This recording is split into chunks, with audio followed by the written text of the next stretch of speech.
애미야, 더 세게 못 밟아. 빨리 가, 빨리. 어머니? 갑자기 왜 그러세요?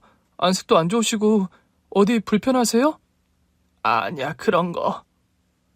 시어머니를 태우고 운전하는데 어머니는 초조해야 하면서 급기야 차가 조금이라도 속도가 떨어지면 재촉까지 하더라고요. 왜 이렇게 느려? 아유, 답답해. 더 빨리 가자니깐.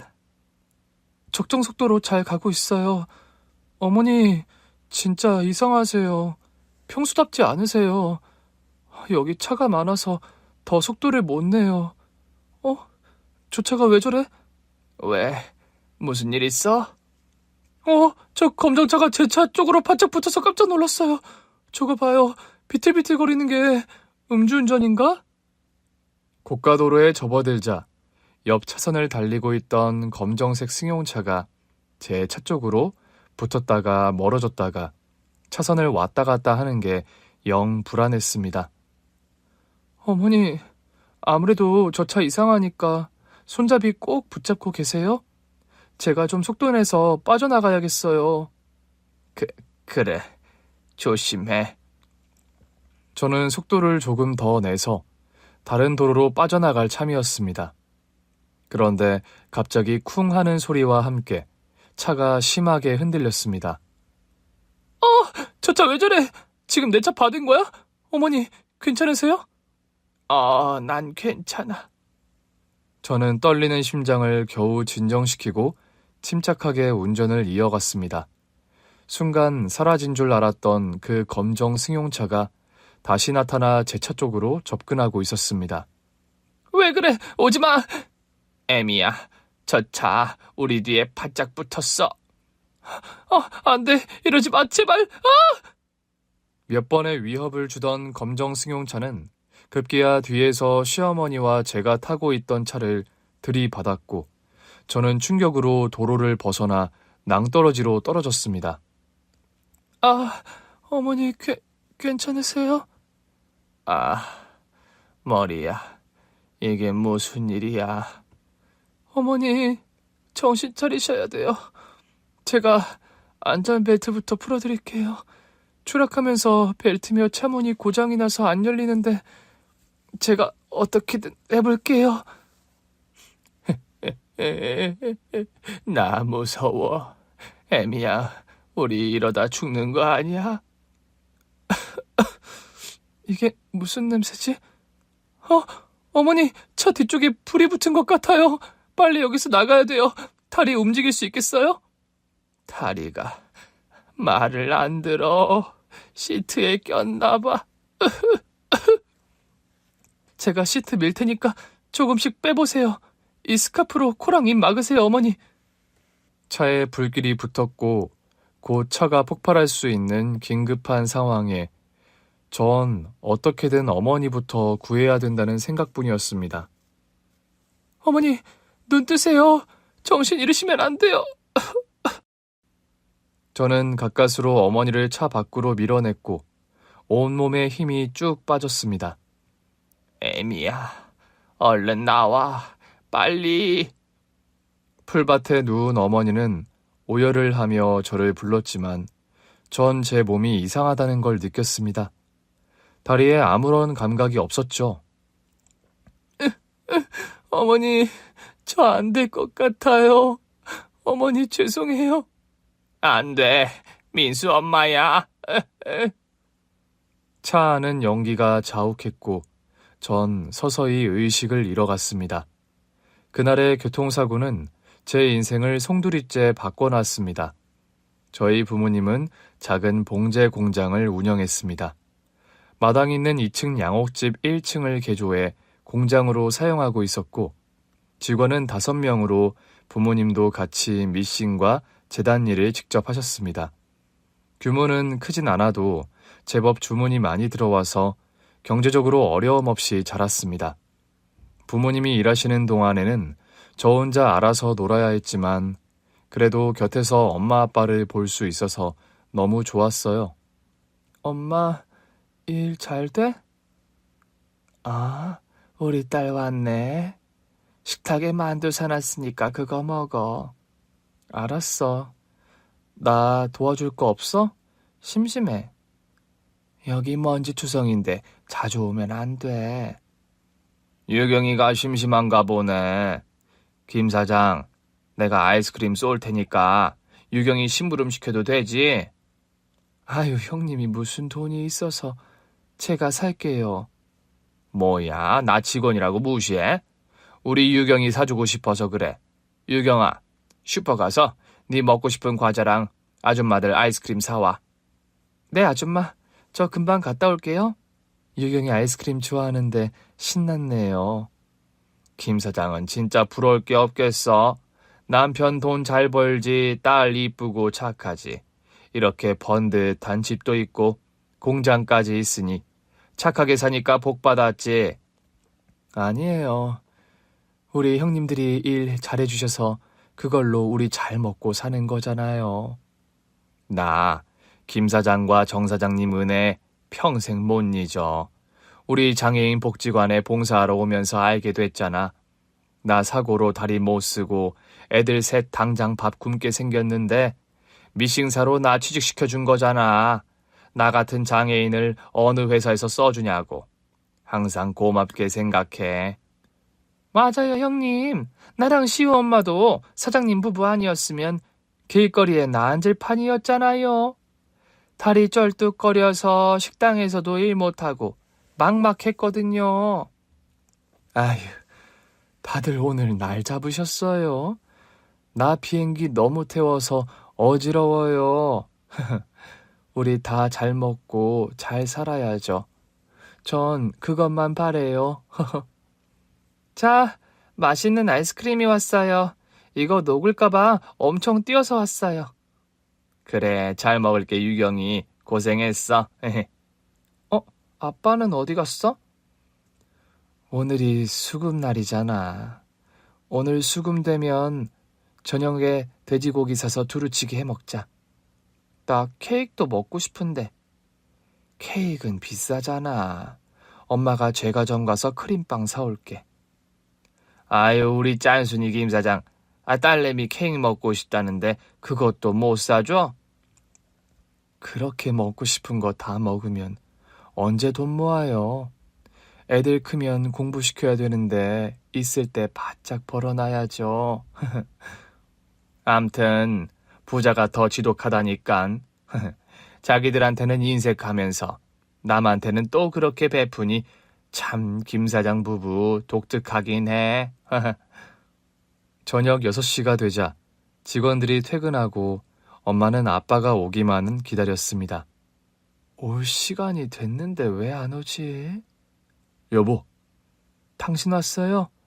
안 그래도 올 시간이 다 됐는데 왜 안 오나 싶었네요. 수금은 잘 됐어요? 그게 말이야. 문제가 좀 생겼어.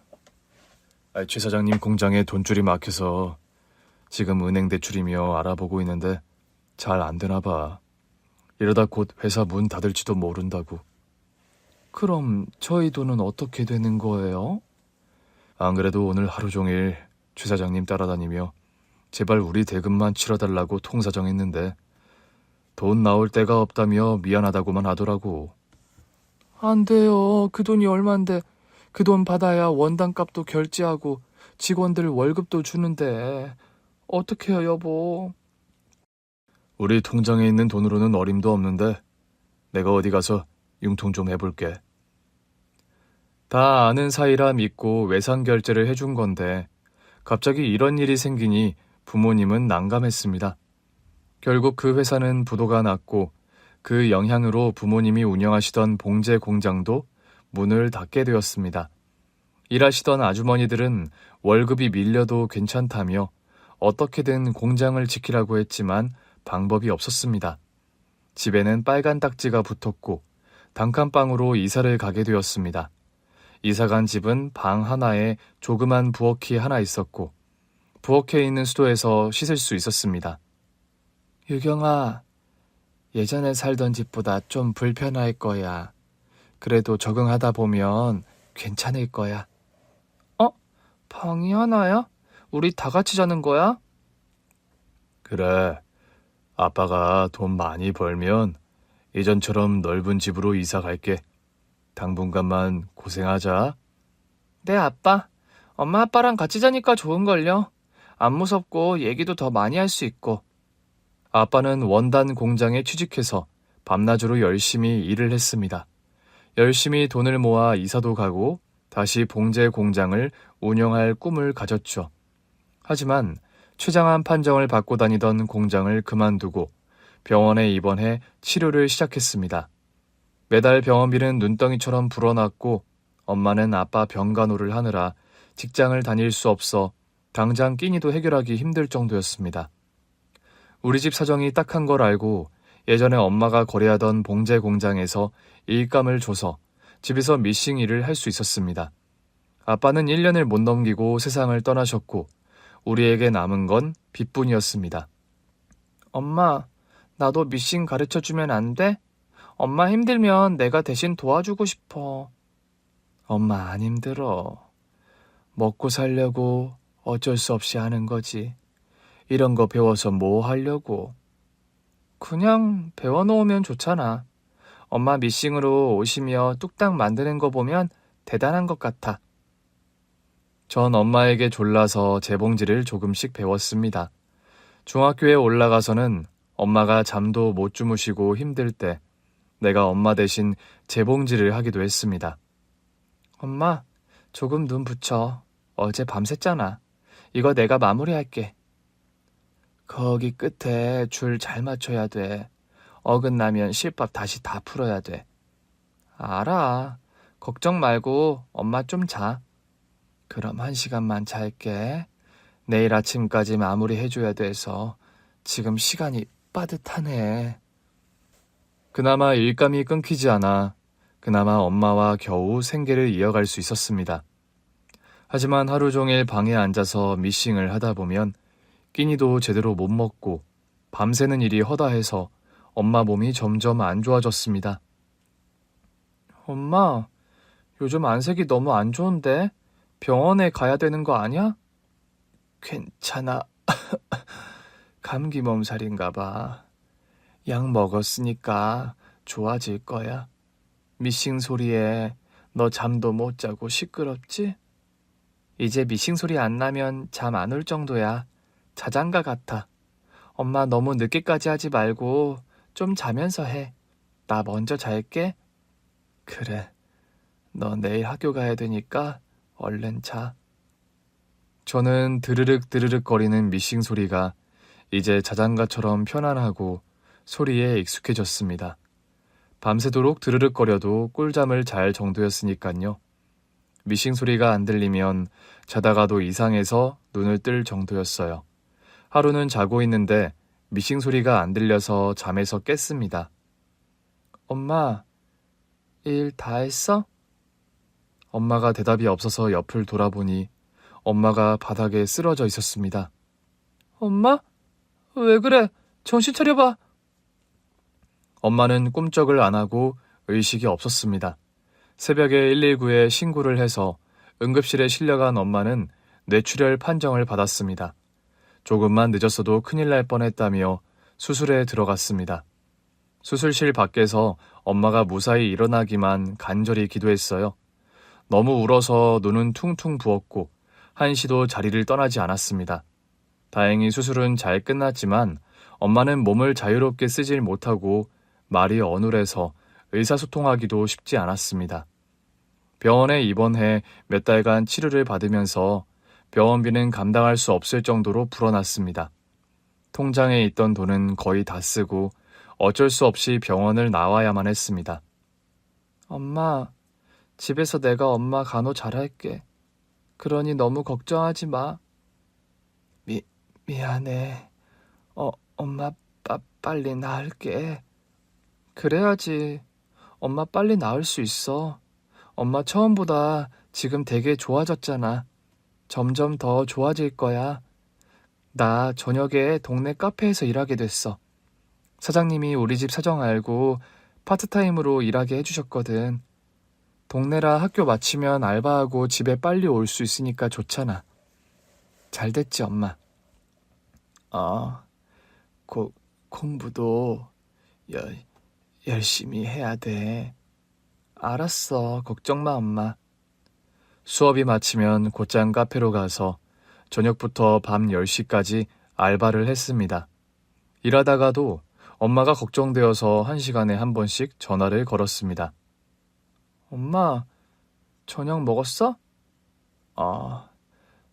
먹었어. 어디 아픈 데 없지? 없어. 기저귀는 괜찮아? 갈 때 됐는데. 젖었어. 조금만 기다려. 지금 갈게. 엄마 혼자 화장실을 갈 수 없어서 성인용 기저귀를 착용해야 했고, 전 사장님의 양해를 얻어 집에 가서 엄마 기저귀를 갈아주곤 했습니다. 걸어서 5분도 안 되는 거리고 우리 집 사정을 잘 아는 사장님이 채용 때부터 양해를 해주셨습니다. 그나마 알바를 할 수 있어서 생활비로 쓰고 빚도 조금씩 갚아 나갔습니다. 고등학교를 졸업해서는 동네에 있는 식당에서 일을 했습니다. 아무래도 엄마가 걱정이 돼서 집 가까운 곳에 일을 구했습니다. 서빙과 주방 보조 일을 했고 일은 힘들지 않았어요. 엄마, 나왔어. 하루 종일 집에서 답답했지. 집에서 걸어 다니고 운동했어. 잘했어. 그렇게 자꾸 몸을 계속 움직여줘야 해. 오늘 날씨 괜찮으니까 지금 나랑 공원에 운동 나가자. 밤 11시라 사람들도 없고 운동하기 조용하고 좋아. 너 안 피곤해? 식당에서 서빙만 하는데 피곤할 것도 없어. 나도 운동하고 좋지 뭐. 나도 하루 종일 식당에 있으면 허리 무릎 아프거든. 밤에 퇴근하면 엄마를 공원에 모시고 가서 많이 걸어 다녔습니다. 재활치료를 할 여건이 안 돼서 그나마 집에서 운동이라도 많이 해야 되는데 제가 시간이 안 돼서 밤에 할 수밖에 없었거든요. 천천히 다리 하나씩 내밀어봐. 왼발 먼저 딛고 오른발. 안 힘들지? 팔도 앞뒤로 움직여봐.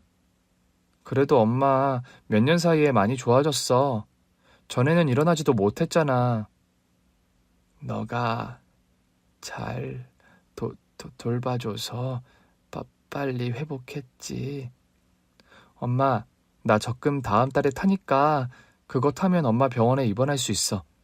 거기서 전문가 선생님한테 재활치료 받고 병원 치료 받으면 엄마 금방 회복할 거야. 조금만 고생해. 그동안 악착같이 돈을 모은 적금을 타면 엄마를 병원에 입원시킬 수 있어서 정말 다행이었습니다. 그러던 어느 날 밤늦게 갑자기 엄마가 호흡곤란이 왔고 응급실로 실려갔습니다. 의식을 잃은 엄마는 뇌출혈이 전이되어 위독했고 다시는 깨어나지 못했습니다. 사정 어려운 건 알지만 어머니 그렇게 집에 두시면 안 되었어. 계속 병원에서 치료해도 완치될까 말까인데 안타깝네. 다음 달에 엄마 입원시키려고 열심히 돈 모았는데 조금만 참지. 엄마 미안해. 허망하게 엄마 마저 보내고 부모님과 함께 살던 단칸방에 이제 저 혼자 남았습니다. 이제 엄마 미싱 소리도 안 들리고 아빠의 웃음소리도 사라지고 저의 긴 한숨만 가득했습니다. 돈이 없고 가난한 건 제게 아무런 문제도 아니었습니다. 옆에 가족이 없다는 거, 외로움이 절 너무 힘들게 했습니다. 유경아, 마음은 힘들겠지만 빨리 기운 내서 너 살 궁리해야지. 네, 그래야죠. 일하는 데는 지장 없이 잘할 테니 사장님 염려 안 하셔도 돼요. 유경이 너 일하는 거 하나는 확실하니까 걱정 안 되지. 너 건강 챙기라는 말이야. 밥 안 먹고 잠 안 자면 너 금방 쓰러져. 네, 사장님. 사장님이 점심 저녁 잘 차려주셔서 저 너무 잘 먹고 있잖아요. 저희 엄마 계실 때도 저 많이 챙겨주셔서 항상 감사해요. 요즘 장사가 안 돼서 점심때 배달을 하려고 하는데 유경이 너가 좀 수고해줘야겠어. 잘 됐네요. 맞아요. 배달해야 돈이 좀 되죠. 걱정 마세요. 제가 배달은 책임질게요. 전단지 뿌려놨으니까 오늘부터 전화가 좀 올 거야. 쟁반에 올려서 배달하면 되니까 조심해서 하면 될 거야. 점심시간이 되자 배달 주문이 들어왔고 대부분 식당 근처 가게들이었습니다. 세탁소, 미용실, 열쇠집 등 가게 사장님들이 백반을 많이 주문하셨어요.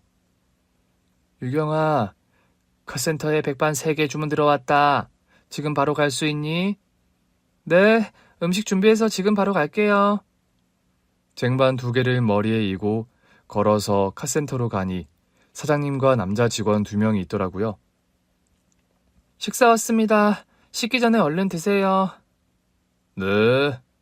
이 무거운 걸 혼자 들고 오셨어요? 아유, 우리가 괜히 미안해지네요. 아니에요. 이 정도는 무거운 것도 아니에요. 계속 더 많이 시켜주세요. 아가씨 나이도 어려 보이는데 열심히 사시네요. 이거 다 먹고 빈 그릇은 저희가 갖다 드릴 테니 여기 안 오셔도 돼요. 아니, 괜찮은데. 그쪽 길로 어차피 나갈 일이 있어서 그래요. 식당에서 꽤 멀잖아요. 아, 네. 감사합니다. 대신 다음에 주문해 주실 때 서비스 많이 드릴게요. 사실 점심시간에는 사장님과 저 둘만 있어서 사장님이 요리하면 저 혼자 서빙하랴 배달하랴 정말 바빴거든요. 배달 한번 갔다 오는 동안 사장님 혼자 힘들어서 최대한 빨리 갔다 와야 했거든요. 오늘따라 홀에 손님이 많아서 정신없이 일하고 있는데 카센터 남자 직원이 빈 그릇을 들고 들어오더라고요. 이거 빈 그릇 가져왔어요. 아, 감사합니다. 이렇게 진짜 들고 오실지 몰랐네요. 올해 손님이 많네요. 아가씨 혼자 배달까지 하려면 힘들겠어요. 괜찮아요. 이게 제 일인걸요. 이때 배달 주문 전화가 걸려왔고 사장님이 곤란해했습니다. 유경아, 어쩌지? 사거리 쪽 세탁소에 김치찌개 2개 배달인데 홀에 손님이 꽉 차서 너가 배달 갈 수 있으려나? 안 된다고 다시 전화할까? 그러게요. 사장님은 지금 요리하시느라 바빠서 홀서빙 못 하시는데. 세탁소라고 했죠? 저 거기 알아요. 제가 배달할게요. 네? 손님이 하신다고요? 아유, 저희가 죄송해서 어떡해요. 일하러 가셔야 되는데. 점심시간에는 자유시간이에요. 안 그래도 공원에 산책하러 가는 길이었는데 운동 삼아 제가 하죠 뭐. 아, 그럼 염치 불구하고 부탁드릴게요. 뚝배기 1개라 무겁지는 않을 거예요. 이 정도는 식은 죽 먹기죠. 그럼 갔다 올게요. 참, 돈은 얼마 받으면 되죠? 12,000원만 받으면 돼요. 여기 거스름돈 가지고 가시고요. 네, 금방 갔다 오겠습니다. 남자는 쟁반을 들고 콧노래를 부르며 세탁소에 배달을 하고 돈을 건네줬습니다. 사장님은 감사하다며 수고비 10,000원을 줬지만 남자는 한사코 거절했습니다. 돈 받자고 한 거 아니에요. 그냥 제가 도와드리고 싶어서 그런 거니까 신경 쓰지 마세요. 저 이제 회사 들어가 봐야 돼서 이만 가볼게요. 네, 오늘 도와주셔서 정말 감사해요. 내일 점심 때 맛있는 반찬 더 드릴게요. 남자는 20대 중반으로 보였고 카센터에서 일한 지는 2년 정도 되었습니다. 워낙 일을 잘해서 단골도 꽤 많았습니다. 다음날 카센터에서 식사 주문이 들어왔고 제가 특별히 만든 파전을 서비스로 드렸어요. 아유, 바깥보다 이 파전이 더 비싸겠구만. 이거 공짜로 먹어도 돼요? 네, 그럼요. 제가 직접 아침에 만든 거예요. 어제 최군이 가게 배달일 도와줬다는 얘긴 들었는데 아유, 우리가 호강하네. 헤헤. 사장님께 직원 1명 더 뽑아달라고 하세요. 아가씨 혼자 정말 힘들 것 같던데요. 식당도 작고 동네 장사라 점심때 바짝 손님 있지 거의 손님이 없어요. 인건비 주고 나면 남는 것도 없거든요. 사장님과 가족처럼 지내며 일하고 있는 거라 잘 배려해 주셔서 힘든 거 없어요. 최군아, 너 부쩍 식당 일에 신경 쓰네. 너 이러다 거기에 취직하는 거 아니야? 헤헤. 아님 다른 마음이 있나? 아유, 사장님도 무슨 그런 농담을 하세요. 선한 인상의 남자는 저를 보는 눈빛이 따뜻했고 어쩔 때는 제 눈을 피하며 쑥스러워 하더라고요. 저도 배달 가면서 카센터 쪽으로 왠지 눈길이 가게 되고 그 남자를 보면 기분이 좋아졌어요. 우린 서로에게 마음이 같고 남자가 용기 내어 제게 먼저 데이트 신청을 했습니다. 유경씨, 이번 주말에 영화 보러 갈래요? 명동에서 영화 보고 거기 유명한 돈가스 먹고 커피 한 잔까지 제가 풀코스로 모시겠습니다. 지금 데이트 신청하시는 거예요? 네, 좋아요. 영화 보여주시면 돈가스는 제가 살게요. 아니에요. 여잔 돈 쓰면 안 돼요. 그날은 저한테 맡겨주세요. 처음으로 저는 남자와 데이트를 했고 어떻게 해야 될지 몰라서 당황스럽더라고요. 평소대로 청바지에 맨투맨 티셔츠, 운동화를 신고 나갔는데 명동을 같이 걷다 보니 제가 좀 부끄러워졌어요. 데이트하는 여자들을 보니 하늘하늘거리는 원피스에 구두를 신었는데 저만 선머슴 같은 복장을 하고 있더라고요. 저 데이트는 처음이라 그냥 편하게 입고 오면 되는 줄 알았는데 좀 부끄러우시죠? 아유, 전혀 안 그래요. 유경 씨의 이런 모습이 제가 좋은걸요. 진짜 그래요? 저 사실 화장할 줄도 몰라요. 아, 그렇구나. 그럼 제가 특별히 오늘 선물 하나 할게요. 유경 씨 돈 아깝다고 미용실에도 잘 안 가시죠? 저만 믿고 따라오세요. 남자는 제 손을 끌고 미용실로 들어갔습니다. 전 동네 미용실에서 커트만 해와서 이런 고급 미용실은 비쌀 것 같아서 간 적이 없었거든요. 이분 예쁘게 화장해 주시고 머리 펌어 주세요. 네, 손님 앉으세요. 저 펌 안 해도 되는데. 손님 기장에 웨이브 펌 살짝 하면 예쁠 거예요. 머리 손질하기도 훨씬 편하고 손님한테도 잘 어울릴 거예요. 얼마예요? 유경 씨, 돈 생각하지 말고 펌어하세요. 펌어하시면 예쁠 것 같아요. 이런 고급 미용실에 처음 온 터라 어색했는데 시간이 흘러 메이크업과 머리가 완성되었습니다. 영식 씨, 저 머리 끝났는데 어때요? 어색하죠? 와, 유경 씨 맞아요? 너무 예뻐요. 연예인 뺨치는걸요? 진짜요? 펌어는 태어나서 처음 해봤는데 예쁜 것 같기는 해요. 손님이 워낙 이목구비가 예뻐서 화장 조금만 했는데도 얼굴이 확 사시네요. 헤어도 잘 어울리시고 남자친구분 이런 미인 애인 두셔서 좋으시겠어요. 그럼요. 남자는 저를 데리고 옷가게 가서 옷도 사주고 구두도 사줬습니다. 이제 유경 씨를 위해서 살아요. 예쁜 옷도 사입고 맛있는 것도 먹고 제가 옆에서 도와줄게요. 고마워요, 영식 씨. 저 이렇게 행복해도 되는지 모르겠어요. 남자친구와 3개월 연애 끝에 결혼식을 올렸습니다. 남편은 3살 때 병으로 아버지가 돌아가시고 홀어머니와 같이 살고 있었습니다. 시어머니는 워낙 자상하고 저를 딸처럼 잘 챙겨주셨습니다. 아가, 부모 없이 혼자 힘들게 살았으니 이제 우리한테 의지하고 살아. 날 친엄마라고 생각해. 네, 어머니. 저도 이제 가족이 생겨서 너무 행복해요. 결혼하는데 저 아무것도 못 해와서 죄송해요. 아유, 너 몸만 오면 되는 거지. 집은 오래됐지만 사는 데는 지장 없을 거야. 이 집에서 영식이 태어나고 쭉 여기서만 살아서 정이 많이 든 집이야. 집이 넓고 깨끗하고 좋은걸요?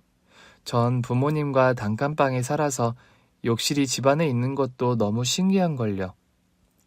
에휴, 너가 고생이 많았구나. 이제 우리한테 의지하고 살으렴. 어머니 너무 감사합니다. 남편은 결혼해서 계속 카센터에서 일을 했고 저는 빨리 아이를 갖고 싶어서 식당 일은 그만뒀습니다. 어머니께서도 살림하면서 몸 관리하라고 하셨거든요. 남편 월급으로 아껴가면서 생활하는 데는 지장이 없었거든요. 하루 종일 어머니와 집에 있으면서 같이 김치도 담고 장도 보고 전 시어머니와 같이 있는 게 정말 좋았습니다. 비 오는 날은 김치전 만들어 같이 수다 떨다 보면 하루가 금방 가더라고요. 시집 오고 한 달이 지났을 무렵 집에 전화가 걸려왔습니다. 제가 받으려고 하니까 시어머니가 급하게 받으면서 네네, 지금 갈게요. 이렇게 자꾸 집에 전화하지 마세요. 전화 끊어요. 어머니 무슨 전화예요? 친구분들이 놀러 가자고 하세요? 복덕방 박 사장이 자꾸 화투 치자고 하네. 잠깐 갔다 오마. 아유, 저녁 시간까지 푹 노시다 오세요. 그동안 어머니 좋아하시는 동태찌개 준비해 놓을게요. 오늘 영식 씨도 일찍 퇴근한다니까 같이 저녁 먹어요. 그래. 동태찌개 좋지. 혼자 쉬고 있어. 시어머니는 전화를 끊고 말을 더듬으며 제 눈을 피하는 것 같았습니다. 나 혼자 집에 두고 나가시는 게 미안해서 그러시나 그렇게 생각했죠. 나갈 채비를 하시는 시어머니는 곱게 화장을 하고 옷을 여러 개 꺼내서 뭘 입을지 고민하시더라고요. 바로 집 앞에 나가시는데 옷이 그렇게 신경 쓰이세요? 아, 이제 너도 입고 옷 아무렇게나 입을 수 없지. 저녁 식사 시간이 되자 남편이 퇴근했습니다. 엄마 어디 가셨어? 부동산 사장님과 화투 친다고 가셨는데 좀 늦으시네요. 부동산에? 오다가 봤는데 엄마 없던데. 딴 데 가셨나 보네. 아, 그래요? 제가 동태찌개 해놓는다니까 좋아하셨는데. 시어머니는 밤 10시가 다 되어서 돌아왔습니다. 엄마 늦는다고 전화도 없고 어디 갔다 오셨어요? 걱정했잖아. 아, 저녁 약속이 생겨서 밥 먹고 오느라고 피곤할 테니 얼른 쉬어. 나도 일찍 차련다. 피곤하네. 네, 그러세요, 어머니. 동태찌개는 내일 아침에 드세요. 시어머니는 저희들 눈을 쳐다보지도 못하고 황급히 방으로 들어갔습니다. 엄마가 원래 저렇게 화장을 했었나? 처음 보는 것 같은데. 저렇게 밝은색 옷 엄마 안 입는데 되게 낯서네. 원래 여자는 나이 들면 더 화려하게 입고 더 치장하게 돼요. 제 눈에는 곱기만 하는걸요? 아직 어머니 젊으시죠? 한창 더 꾸미고 여행 다니고 재밌게 지내셔야죠. 그런데 시어머니는 거의 매일 외출을 했고 주말에는 아예 아침 일찍 나가서 1박 2일 여행도 가셨습니다. 남편과 저는 의아했지만 어머니 표정이 밝아지고 기분이 좋아 보여서 별 얘기를 하지 않았어요. 그렇게 1년이 지나 저는 예쁜 아들을 낳고 육아에 전념하느라 어머니를 신경 쓸 겨를이 없었습니다. 그러던 어느 날 시어머니에게서 전화가 걸려왔습니다.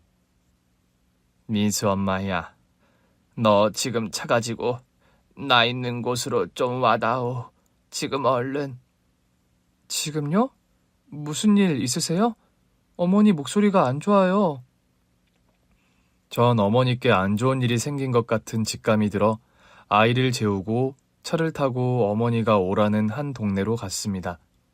편의점 앞에 시어머니가 서 계셨고 다급하게 차에 올라탔습니다. 얼른 출발해, 빨리. 네? 어머니 괜찮으세요? 빨리 이 동네 떠나야 돼. 속도 좀 올려. 여기 골목이라 천천히 가야 돼요. 누가 따라오기라도 해요? 글쎄, 내 말 들으라니까. 시어머니는 차를 타고 가는 내내 초조해 보였고 급기야 큰 도로에 들어섰을 때 검정차가 제 차를 뒤쫓아오는 것 같았습니다. 그러다 결국 그 차가 뒤에서 받아 낭떠러지로 차가 굴러 떨어졌습니다. 차체는 부서졌고 차에 불이 붙어서 시어머니 먼저 밖으로 내보냈지만 전 매연기에 의식이 점점 흐려졌고 다리가 움직이지 않아 꼼짝을 할 수 없었습니다. 시어머니는 밖에서 울부짖으며 발을 동동 구르며 있었고 전 그만 의식을 잃고 말았습니다. 주변에 사람들이 몰려와 119에 신고했고 차가 폭발하기 전에 소방차가 도착해서 화재를 진압했습니다. 시어머니와 저는 구급차에 타고 응급실로 실려갔습니다. 저는 중태에 빠져서 며칠 동안 깨어나지 못했고 시어머니와 남편은 밤잠 못 자고 제 옆에서 제가 깨어나기만을 기다렸습니다. 며칠 후 정신이 든 저는 제 몸이 이상하다는 걸 느꼈습니다. 시어머니를 구하고 제가 나가려는 순간 앞쪽 차체가 무너지면서 제 다리를 압박했고 결국 수술을 했지만 두 다리를 잃었습니다. 시어머니는 자신을 구하다가 제 다리가 이렇게 되어서 매일 죄책감으로 살았습니다. 저만 보면 눈물 짓고 제 눈도 똑바로 쳐다보질 못했어요. 어머니 잘못이 아니라니깐요. 그냥 교통사고였어요. 저 정말 괜찮으니 어머니 저한테 죄책감 가지실 필요 없으세요. 그런 어머니 보는 제가 더 마음이 아파요. 내가 그날 너한테 데리러 오라는 전화만 안 했어도 다 내 죄야. 한창 젊을 나이에 이게 무슨 날벼락이야. 내가 평생 이 죄값 치를게. 민수 엄마야, 내가 너 돌봐줄 테니까 걱정 말거라. 내가 그거라도 해야 마음이 편할 것 같구나. 사실 하루아침에 다리를 잃고 살고 싶지 않을 정도로 절망에 빠졌지만 그래도 시어머니와 남편이 있어 어떻게든 좋은 생각하려고 애썼습니다. 남편은 거동이 힘든 나를 도우려 청소도 해주고 시어머니를 도와 식사 준비도 했습니다. 저를 씻기고 목욕까지 시켜줬습니다. 여보, 우리 간병인 써요. 당신 힘들잖아요. 힘들기는. 당신 남한테 못 맡겨. 나 출근하고 나면 어머님이 당신 돌봐주니까 안심이 돼. 뭐 먹고 싶은 거 없어? 퇴근할 때 사올게. 저보다는 어머니 챙겨드리세요. 기력도 없으실 텐데 집안일에 저까지 돌보시느라 얼마나 힘드시겠어요. 그래. 엄마 쓰러지면 안 되니까 되도록이면 쉬게 하고 내가 집안일 할게. 민수 기저귀 갈고 분유 먹이는 것도 내가 하면 돼. 제가 집만 되는 것 같아 괴로워요. 그런 소리 한 번만 더 하면 나 화낼 거야. 남편은 직장을 다니면서 퇴근하면 빨래와 청소는 물론 지극정성으로 저를 간호했습니다. 그렇게 10년이라는 세월이 흘렀고 남편은 위암으로 명을 달리했습니다. 남편의 빈자리로 시어머니가 오롯이 저를 돌보게 되었습니다. 집안 살림은 물론 제 목욕도 시켜주는데 너무 감사했습니다. 어머니한테 항상 죄송하고 감사해요. 어머님이 저 씻겨주시고 요리해서 주시고 청소며 살림도 다 하시느라 많이 쉬지도 못하시고 제가 어머니 뵐 면목이 없네요. 그게 무슨 소리야. 당연히 내가 해야지. 이제 영식이도 없고 우리 둘뿐인데 그런 소리 말거라. 넌 그저 몸만 생각해. 민수도 이제 10살이라고. 지 혼자 씻고 알아서 잘해. 벌써 그렇게 컸더라고. 엄마 보살핌도 못 받고 민수한테 늘 죄송하죠. 저 이렇게 아무것도 안 하고 집에만 있으니 제가 너무 쓸모없는 인간 같고 우울증만 생기는 것 같아요. 민수 엄마야, 그런 생각을 왜 해? 너 그런 말할 때마다 간이 덜컥 내려앉는구나. 민수 아빠 번 돈으로 저희 언제까지 버틸 줄도 모르고 어떻게든 돈 벌 궁리를 해봐야겠어요. 제가 어릴 때 부모님이 봉제 공장을 하셨는데 부모님이 저처럼 다리를 잃은 장애인 아주머니들을 고용하셨어요. 다른데 취직을 못하니까 기술도 가르쳐 주시며 그분들 살 길을 마련해 주신 거죠. 그땐 어려서 몰랐는데 이제 제가 그 처지가 되니 알 것 같네요. 장애인을 받아주는 곳은 아무데도 없는 것 같아요. 저는 하루 종일 컴퓨터로 일자리를 알아봤지만 일할 수 있는 곳이 없었고 그러다 제가 어릴 때 엄마에게 배운 재봉틀로 할 수 있는 일을 생각해 봤습니다. 그러다 요즘 반려견을 많이 키우니 강아지 옷을 직접 만들어 팔아보면 좋을 것 같았습니다. 쇼핑몰을 운영하면 초기 자본도 크게 들 게 없더라고요. 혼자 인터넷 보면서 쇼핑몰 운영하는 법을 터득하고 제 방에서 일을 시작했습니다. 이렇게 컴퓨터로 사람들이 물건을 산다고? 네, 컴퓨터로 음식이며 옷, 가전제품까지 다 사는 시대라니깐요. 제가 어릴 때 엄마한테 미싱을 배워서 손재주 좋다는 소리 들었거든요. 저 혼자 할 수 없으니까 어머니나 민수가 좀 도와주셔야 돼요. 그럼 너가 우리 집 가장인데 뭐든지 시켜. 강아지 옷은 제가 만드는데 택배 포장하려면 박스를 어머님이 사오셔야 돼요. 우체국 옆이니까 거기서 사오면 되겠네. 네, 맞아요. 저 이거 열심히 해보고 싶어요. 웬만한 비품 구매는 인터넷으로 주문했고 택배로 원단을 받아 여러 스타일대로 강아지 옷을 만들었습니다. 사진 찍는 건 우리 아들이 도와줬어요. 우리 작가님, 작품은 잘 되시나요? 엄마, 내가 찍은 거 봐봐. 예술이지? 와, 우리 아들 실력이 대단한걸. 빨리 이거 다 팔렸으면 좋겠다. 그러게, 한 개라도 팔렸으면 좋겠네. 그 후 한두 개씩 판매가 시작되면서 큰돈은 안 되지만 적자 없이 현상 유지만 하며 그런대로 먹고 살만 했습니다. 언제부턴가 시어머님 안색이 안 좋아지셔서 걱정이 되었습니다. 숨을 쌕쌕거리거나 기침 소리가 잦았고 조금만 움직여도 피곤해서 일찍 주무시더라고요. 그러던 어느 날 밤 병색이 심해진 시어머니는 위독해서 응급실로 실려갔습니다. 전 구급대원 도움으로 휠체어를 타고 같이 차에 타고 병원으로 갔습니다. 의사 선생님께 시어머니의 병명을 들을 수 있었습니다. 어머니는 폐암 말기며 진작 병원에 입원해서 치료받으라고 설득했는데 며느리를 돌봐야 한다며 한사코 병원 치료를 거부했다고 하셨습니다. 교통사고 난 시어머니를 구하다 두 다리를 잃은 나를 죽을 때까지 병수발든 시어머니. 민수 엄마야, 나 먼저 간다. 너한테 차마 말하지 못한 게 있어서. 나 죽거든 내 핸드폰 열어봐.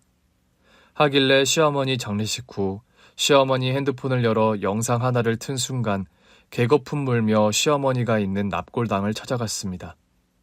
그 영상에는 충격적인 내용이 담겨 있었습니다. 시어머니는 일찍 시아버님과 사별하고 혼자서 남편을 키우려 안 해본 일 없이 고생하며 힘겹게 살았습니다. 너무 가난해서 밥 한 끼 먹는 것조차 힘들 정도였습니다. 남편이 고등학생이었을 때 건물 청소를 하다가 우연히 첫사랑을 만났습니다. 저 태수 씨 아닌가요? 영숙이 맞지? 아니 어떻게 여기서 만나냐? 첫사랑은 시어머니가 일하는 건물의 건물주였고 시어머니의 어려운 사정을 듣고 경제적으로 많은 도움을 주었습니다. 그러면서 두 사람은 가까워졌고 다시 사랑의 감정이 생겼습니다. 시어머니는 이러면 안 된다는 걸 알면서도 다시는 이 남자를 놓치고 싶지 않았고 남자 와이프만 모르게 조심하면 된다고 생각했습니다. 남자는 와이프 몰래 시어머니를 만나 식사도 하고 같이 여행도 갔습니다. 같은 건물에 있다 보니 일하면서 자연스레 만날 수 있어서 다른 사람들도 의심을 안 했으니까요. 그렇게 수년간 불륜을 이어오던 중 남자의 와이프가 알게 되었고 남자 와이프가 전화가 와서 그 동네로 갔습니다. 카페에서 기다리고 있는 남자 와이프는 시어머니를 보자마자 화를 주체 못했습니다. 우리 남편과 언제부터 그렇고 그런 사이야? 둘이 첫사랑이었다고? 아주 영화를 찍었구먼. 죄송합니다. 사모님께 제가 입이 10개라도 할 말이 없어요. 과부 주제에 우리 남편 돈 보고 꼬리쳤어? 너가 인간이야? 내가 고통당한 거 다 갚아. 남편 바람피워 내 속이 얼마나 문드러지는지 너도 겪어보란 말이야! 그러면서 뜨거운 커피를 시어머니께 부었고 이성을 잃고 시어머니 머리채를 잡으며 분노했습니다. 카페 사장님이 겨우 뜯어 말려서 시어머니는 도망치듯 나왔고 저에게 데리러 오라고 전화를 한 겁니다. 시어머니가 급하게 제게 속도를 높이며 가라고 한 건 그 여자가 검정차를 타고 쫓아오고 있었던 겁니다. 그러다 결국 화를 참지 못하고 뒤에서 제 차를 들이받은 거였습니다. 시어머니는 가해자가 누구인지 알면서도 자신이 저지른 과오가 있기에 여자에게 사고 책임을 묻지 않고 그대로 덮었습니다. 당시에 저는 중태에 빠져 겨우 목숨을 건질 수 있었고 그때 가해자를 찾았냐고 시어머니께 물었던 기억이 납니다. 어머니, 가해자가 누구예요? 경찰에서 조사했을 거 아니에요. 아, 차주가 음주운전을 했나 봐. 경찰에서 바로 구속해서 감옥으로 갔대. 너 의식 없는 동안에 애비랑 잘 해결했으니까 넌 신경 쓰지 말고 어서 일어날 생각만 해. 알고 보니 그건 시어머니의 불륜을 감추기 위해 어머니가 둘러댄 말이었던 겁니다. 영상에는 시어머니와 불륜남 아내의 대화 내용이 담겨져 있었습니다. 탈이 못 쓰게 된 며느리는 요즘 어때요? 손재주가 좋아 강아지 옷 만들어 인터넷으로 팔아서 그걸로 먹고 살고 있어요. 다행이네요. 그 사고 이후로 저도 마음이 얼마나 찝찝했는데요. 과거에 사고 낸 거 지금도 후회는 안 하지만 그쪽 며느리 잘못된 건 여전히 마음의 짐이고 내 죄예요. 그쪽 불륜 때문에 애먼 당신 며느리 다리만 풀고 됐잖아. 다 내 죄입니다. 이번 생에서의 잘못은 다음 생에 달게 벌을 받겠습니다. 그리고 시어머니가 내게 남긴 편지에는 그 남자와 만난 얘기부터 제게 잘못했다는 내용이 쓰여 있었습니다. 그렇게 인자하고 제게 잘해주시던 천사 같던 시어머니가 유부남과 불륜을 저질렀다니 시어머니의 이중적인 모습에 머리가 혼란스러웠습니다. 시어머니의 불륜으로 제가 사고당했음을 알고 개거품을 물고 시어머니 납골당을 찾아갔습니다. 휠체어를 타고 시어머니 납골당에 가니 한 남자가 서서 저를 바라보고 있었습니다. 저 영숙이 며느님 맞으시죠? 누구세요? 저희 시어머니를 아시나요? 영숙이가 떠나기 전에 내게 모든 걸 털어놓았어요. 며느님에게 저희 관계를 얘기했다고요. 나와 그쪽 시어머니의 죄로 애먼 당신이 불구가 되었소. 미안합니다. 남자는 오열을 하며 사과했습니다. 저 많이 증오하고 믿겠지만 이제 제가 살 날이 얼마 남지 않았네요. 죄값을 받은 건지 대장암 말기로 시한부 선고를 받았습니다. 가기 전에 꼭 한번 며느님을 만나고 싶었어요.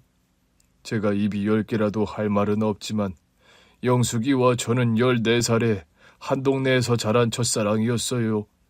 20살에 제가 대학 때문에 서울로 가게 되었고 졸업하면 영숙이와 결혼하려고 했는데 가난했던 영숙이 집안에서 돈 많은 노총각한테 돈 받고 시집을 보냈어요.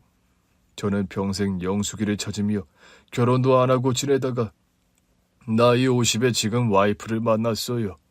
그러다가 우연히 다 늙어서 영숙이를 보는데 하늘이 맺어준 운명 같았습니다. 이제 다시는 놓치면 안 되겠다 싶었어요. 그만큼 영숙이를 향한 사랑은 진짜입니다. 단순한 불륜이 아니라 제게 여자는 영숙이 뿐이었습니다. 처음엔 시어머니의 불륜남이길래 화가 났지만 얘기를 들으면서 눈물이 나면서 마음이 약해졌습니다. 그쪽에게 제가 평생 빚을 졌습니다. 제가 떠나기 전에 그 빚 다 갚겠습니다. 영숙이가 며느님 집 주소며 인적 사항을 알려줘서 제 모든 재산을 그쪽에게 증여하기로 했습니다. 네? 재산 증여라뇨? 그게 무슨 말씀이세요?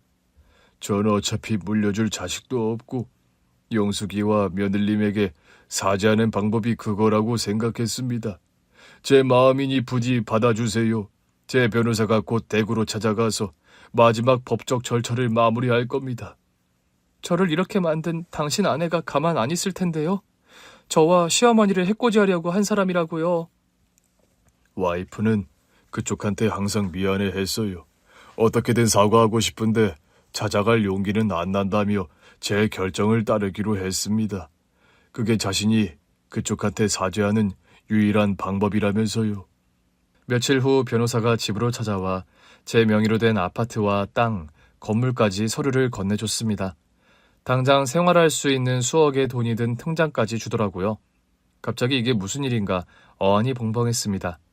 저는 그 돈으로 강아지 용품 매장을 오픈하며 사업을 확장시켰습니다. 비서를 고용해서 24시간 옆에서 저를 케어해줘서 안심하고 일을 볼 수 있었습니다. 비록 휠체어를 타고 있지만 일하는 데는 전혀 지장이 없었어요. 오늘 유치원에서 단체 관람 오시는 거 알죠?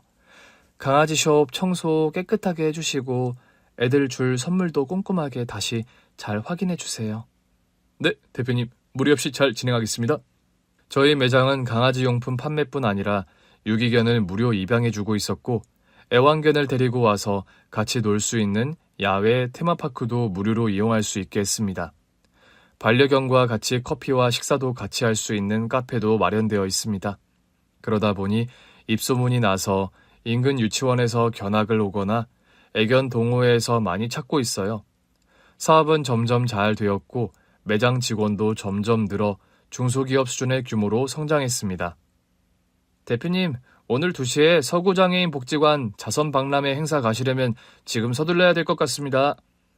아, 그런가? 알았어, 최비서. 깜빡할 뻔했네. 어제 뉴스 보는데 전라도에 있는 장애인 기관이 어려울 것 같더라고. 거기 전화번호 줄 테니까 1억 기부해. 네, 알겠습니다. 대표님, 먼저 이 샌드위치부터 드세요. 오늘 아무것도 못 드셨잖아요. 아유, 내 정신 좀 봐. 알았어요. 우리 아들 말 들어야지. 사실 그 비서는 제 아들입니다. 아들이 제 옆에서 저를 보살피면서 사업도 같이 돕고 있거든요. 장애인 단체에 기부하면서 틈틈이 아들과 봉사활동을 다니는 게 저의 행복입니다. 민수야, 오늘 할머니 생신이니까 할머니 보러 가야 되겠다. 네, 엄마. 할머니 좋아하시는 약과랑 식혜 가져가야겠네. 아들이 제 다리가 되어 전 어디든 편하게 갈 수 있었습니다. 시어머니 납골당 옆에는 어머니의 첫사랑인 그 남자를 같이 모셨습니다. 남자가 마지막 눈을 감기 전 저희에게 마지막 소원을 말했고 남자 와이프도 승낙을 했습니다. 이 생에서 못 이룬 사랑, 다음 생에는 꼭 부부로 만나기를 속으로 기도를 했어요.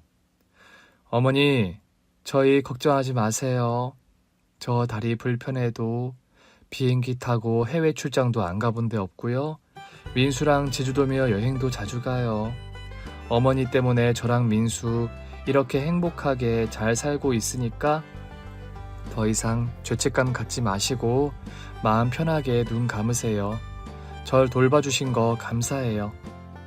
시어머니가 마치 저와 아들 어깨를 토닥토닥거리며 잘 살아줘서 고맙다고 얘기하는 것 같았습니다. 긴 글 읽어주셔서 감사합니다. 오늘 준비한 사연은 여기까지입니다. 재미있게 들으셨다면 구독과 좋아요, 알림 설정까지 눌러주세요. 그럼 저는 다음 사연으로 찾아뵐게요. 오늘도 건강하고 행복하세요.